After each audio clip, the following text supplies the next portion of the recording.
20 రూపాయలకి బ్లాక్ లో అమ్మాడు. ఏమయ్యా?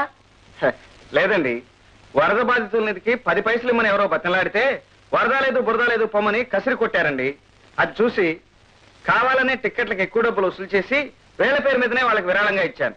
చాలా మంచి పని చేశావు. ఏమిటి డాడీ నువ్వు కూడా? లేకపోతే ఏమిటమ్మా మీ సినిమా పిచ్చి? 20 రూపాయలు పెట్టి సినిమా చూడకపోతే ప్రాణం పోతుందా?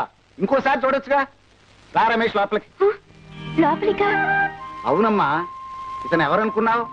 కొత్తగా మన ఫ్యాక్టరీకి ఇంజనీర్ని అపాయింట్ చేశానని చెప్పానే, ఇతనే రమేష్, మా అమ్మాయి వనజ. రా రమేష్. నమస్కారం అండి. వనజ, రమేష్ కాఫీ పంపించు. కూర్చో రమేష్. నీతో ఒక ముఖ్యమైన విషయం మాట్లాడాలని పిలిపించాను. ఏమిటి సార్?